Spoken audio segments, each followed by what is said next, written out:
On Tuesday, March 26th, there came for us an equipage properly suited to a wealthy, well-beneficed clergyman. As the word here is well-beneficed. Dr. Taylor, large, roomy post-chaise, drawn by 4 stout, plump horses, and driven by 2 steady, jolly postilions, which conveyed us to Ashbourne, where I found my friend's schoolfellow living upon an establishment perfectly corresponding with his substantial, creditable equipage, his house, garden, pleasure grounds, table, in short, everything good, and no scantiness appearing. Every man should form such a plan of living as he can execute completely. Let him not draw an outline wider than he can fill up. I have seen many skeletons of show and magnificence which excite some ridicule and pity. At once, ridicule and pity. Dr. Taylor had a good estate of his own and good preferment in the church, being a presbytery of Westminster and rector of Boswell, not to be confused with Boswell. He was a diligent justice of the peace and presided over the town of Ashbourne, to the inhabitants of which I was told he was very liberal. And as a proof of this, it was mentioned to me he had the preceding winter distributed £200 among such of them as stood in need of his assistance. He had consequently a considerable political interest in the county of Derby, which he employed to support the Devonshire family. For though the schoolfellow and friends of Johnson, he was a Whig, I could not perceive in his character much congeniality of any sort with that of Johnson, who, however, said to me, "Sir, he has a very strong understanding." His size and figure and countenance and manner were that of a hearty English squire, with the parson superinduced, and I took particular notice of his upper servant, Mr. Peters, a decent grave man in purple clothes and a large white wig, like the butler of major domo of a bishop.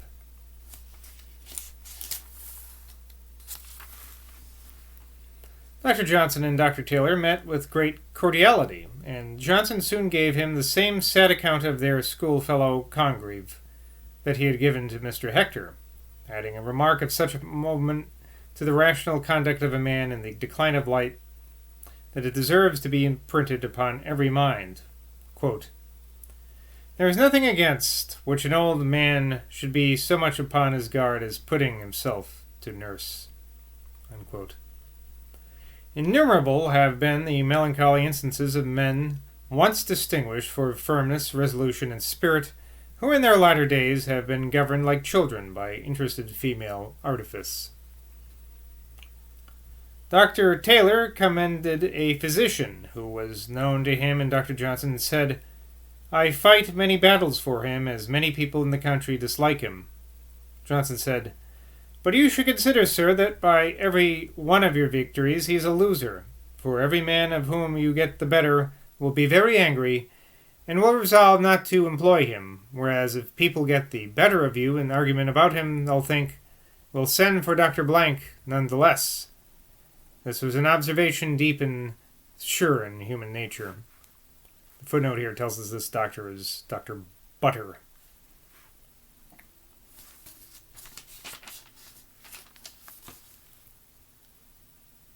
Next day we talked of a book in which an eminent judge was arraigned before the bar of the public as having pronounced an unjust decision in a great cause. Dr. Johnson maintained that this publication would not give an uneasiness to the judge. "For," said he, "either he acted honestly or he meant to do injustice. If he acted honestly, his own consciousness will protect him. If he meant to do injustice, he will be glad to see the man who attacks him so much vexed." Footnote here tells us this is Lord Mansfield. Next day, as Dr. Johnson had acquainted Dr. Taylor of the reason for his returning speedily to London, it was resolved that we should set out after dinner. A few of Dr. Taylor's neighbors were his guests that day. Dr. Johnson talked with approbation of one who had attained to the state of the philosophical wise man, that is, to have no want of anything. "Then, sir," said I, "the savage is a wise man." "Sir," said he, I do not mean simply being without, but not having a want. I maintained against this proposition that it was better to have fine clothes, for instance, than not to feel the want of them. Okay.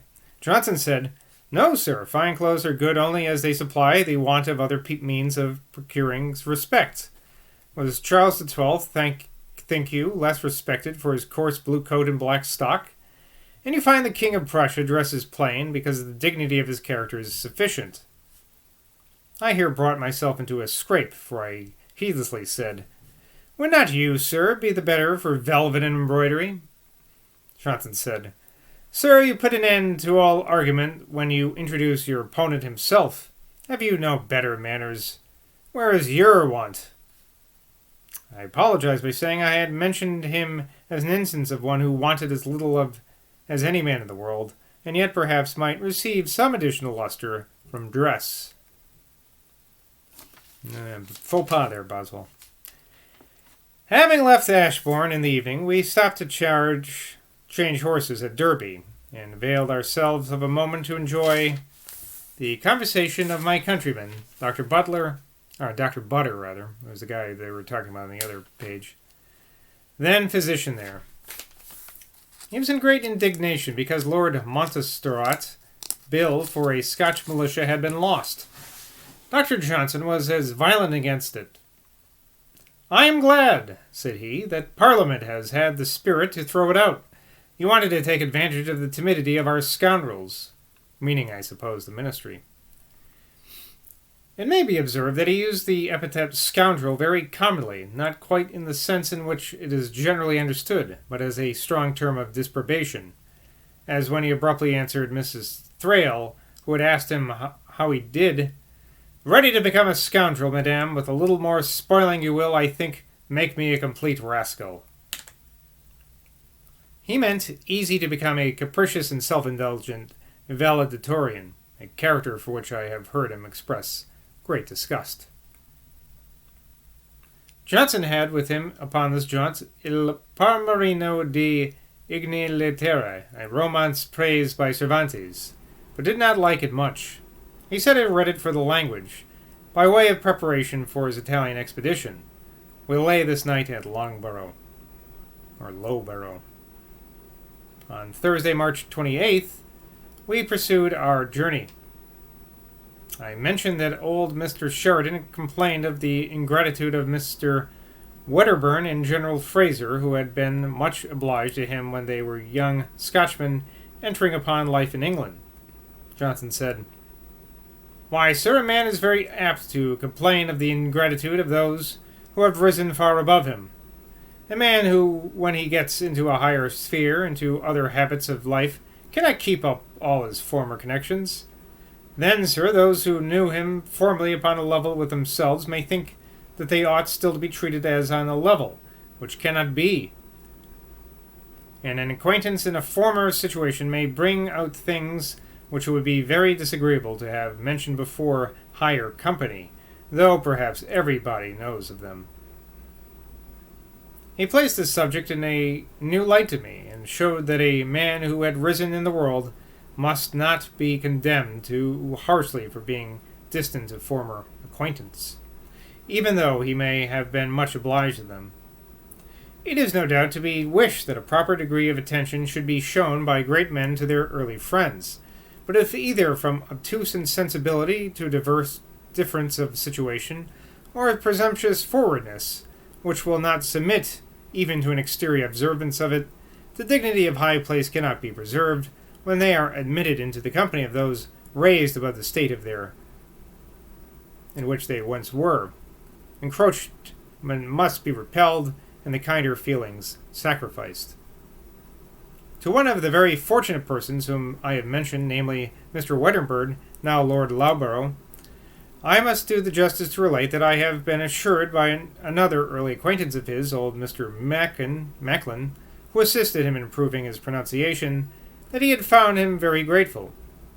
Macklin, I suppose, had not pressed upon his elevation with so much eagerness as the gentleman who complained of him.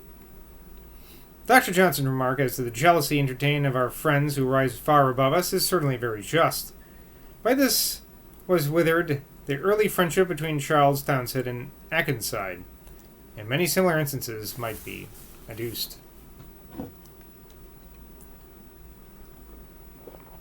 Oh, that would have been bad. Johnson said, "It is commonly a weak man who marries for love." We then talked of marrying women of fortune, and I mentioned a common remark that a man may be, upon the whole, richer by marrying a woman with a very small portion because a woman of fortune will be proportionally expensive, whereas a woman who brings none will be very moderate in expenses. Now let's all guess what Johnson's going to say about this. Johnson said, "Depend upon it, sir, this is not true. A woman of fortune being used to the handling of money spends it judiciously, but a woman who gets the command of money for the first time upon her marriage has such a gust in spending it that she throws it away with great profusion." Celibid. He praised the ladies of the present age, insisting that they were more faithful to their husbands and more virtuous in every respect than in former times, because their understandings were better cultivated. It was an undoubted proof in his good sense and good disposition that he was never querulous, never prone to inveigh against the present times, as he is so common when superficial minds are on the fret. On the contrary, he was willing to speak favorably of his own age, and indeed maintained its superiority in every respect except in its reverence for government, the relaxation of which he imputed as its great cause to the shock which our monarchy received at the Revolution, though necessary, and secondly to the timid concessions made to faction by successive administrations to the reign of his present majesty. I am happy to think that he lived to see the crown at last recover its just influence.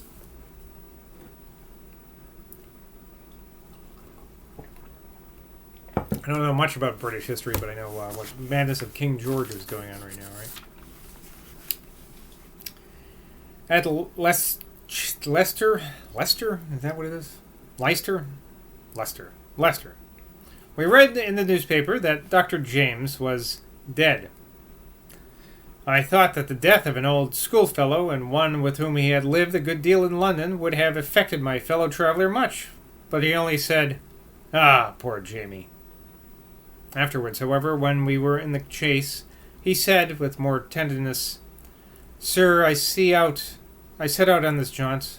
I've lost an old friend and a young one, Dr. James and poor Harry," meaning Mr. Thrale's son. Having laid at St. Albans on Thursday, March 28th, we breakfasted the next morning in Barnet.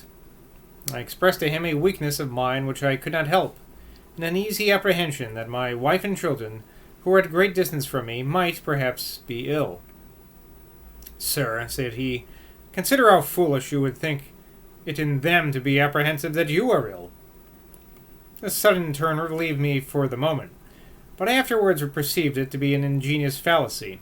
I might, to be sure, be satisfied that they had no reason to be apprehensive about me, because I knew that I myself was well, but we might have a mutual anxiety without the charge of folly, because each was in some degree uncertain as to the condition of the other. I enjoyed the luxury of our approach to London, that metropolis which we both loved so much, for the high and varied intellectual pleasure which it furnishes. I experienced immediate happiness while whirled along with such a companion, and said to him, "Sir, you observed one day at General Oglethorpe's that a man is never happy for the present but when he is drunk. Will you not add, or when driving rapidly in a post-chaise?" Johnson said, "No, sir, you're driving rapidly from something, or to something." Talking of melancholy, he said, "Some men are very thinking men, too. Some men, and very thinking men, too, have not those vexing thoughts. Sir Joshua Reynolds is the same all year round. Beauclerk, except when ill and in pain, is the same. But I believe most men have them in the degree in which they are capable of having them. If I were in the country and were distressed by that malady, I would force myself to take a book, and every time I did I should find it the easier. Melancholy indeed should be diverted by every means but drinking. The phrase vexing thoughts is, I think, very expressive. It has been familiar to me from my childhood. This is Boswell here, in a footnote. For it is to be found in the psalms and metre, used in the churches, I believe I should say kirks of Scotland. In a psalm, I'm not sure what number this is, XLIII, volume 5. Why art thou then cast down, my soul? What should discourage thee? And why with vexing thoughts art thou disquieted in me? Some allowance must no doubt be made for early prepossession, but at a maturer period of life, after looking at various metrical versions of the Psalms, I am well satisfied that the version used in Scotland is, upon the whole, the best, and that it is vain to think of having a better.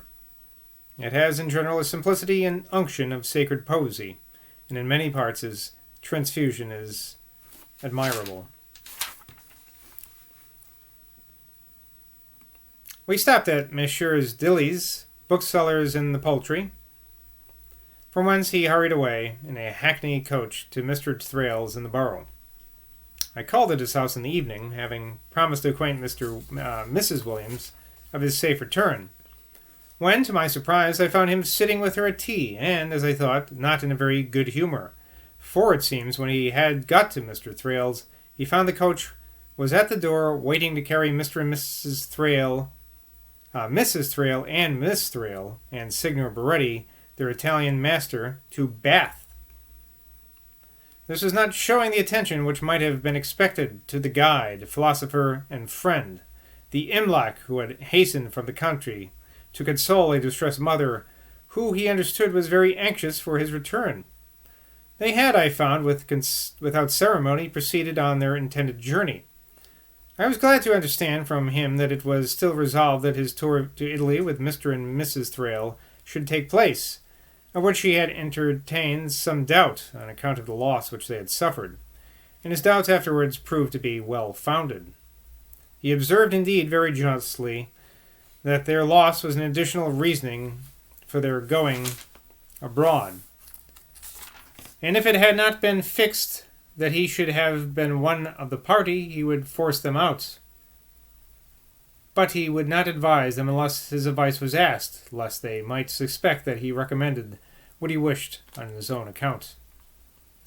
I was not pleased that his intimacy with Mr. Thrale's family, though it no doubt contributed much to his comfort and enjoyment, was not without some degree of restraint.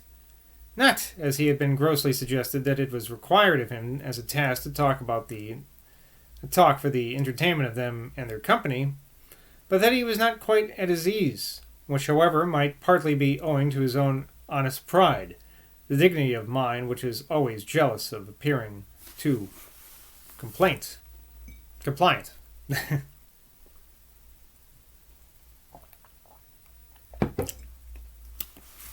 On Sunday, March 31st, I called on him and showed him as a curiosity which I discovered his translation of Lobo's account of Abyssinia, which Sir John Pringle had lent me, in being then little known as one of his works. Johnson said, "Take no notice of it, or don't talk of it." He seemed to think it beneath him, though done at 26. I said to him, "Your style, sir, is much improved since you translated this." He answered with a sort of triumphant smile, "Sir, I hope it is." That's all for today. Till next time, bye from Boswell.